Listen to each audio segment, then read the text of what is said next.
اگر آپ رزقوں کی تنگی سے پریشان ہیں تو موسیٰ علیہ السلام کا یہ واقعہ صرف آپ کے لیے۔ ایک غریب آدمی موسیٰ علیہ السلام کے پاس حاضر ہوتا ہے، عرض کرتا ہے، اے اللہ کے نبی، میں بہت ہی غریب آدمی ہوں، مجھے کھانے کے لیے کچھ نہیں رہتا ہے، میری رزقوں کی تنگی میں بہت پریشان ہوں۔ تب اللہ تبارک و تعالیٰ سے میری درخواست عرض کرنا کہ میں چاہتا ہوں کہ میری زندگی بھر کے جتنے بھی رزق ہے مجھے ایک ہی وقت میں عطا کر دیا جائے، تاکہ کم سے کم میں ایک دن تو پیٹ بھر کے کھانا کھا سکوں۔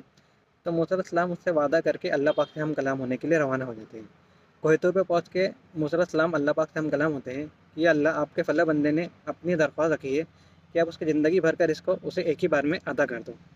تو اللہ تبارک و تعالیٰ کہتے ہیں کہ ٹھیک ہے موسیٰ علیہ السلام، ہم آپ کی درخواست قبول کرتے ہیں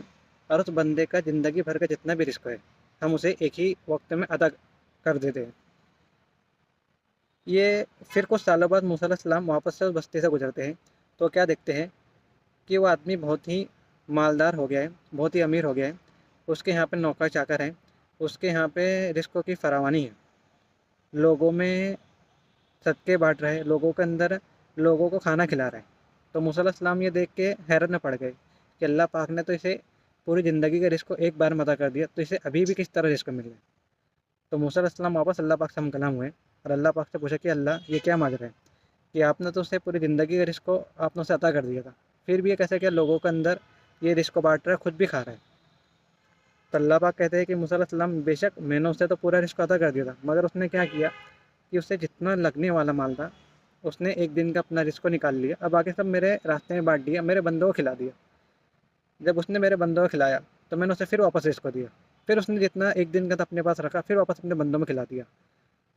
تو وہ میرے راستے میں بانٹنا شروع کر دیا، اس نے میرے راستے میں سخاوت شروع کر دی، تو میں نے اپنے لیے اس کے رحمت کے دروازے کھول دیے۔ تو ہمیں اس واقعے سے یہ سبق ملتا ہے کہ اگر ہم بھی بہت پریشان ہیں، رزق میں برکت نہیں ہو رہی ہے، پیسے رک نہیں رہے ہیں، تنگی ہے، گھر میں مفلسی لاچاری ہے، تو صرف ایک کام، اللہ کے بندوں کے ساتھ ہمدردی صلح رحمی کرنا شروع کر دو،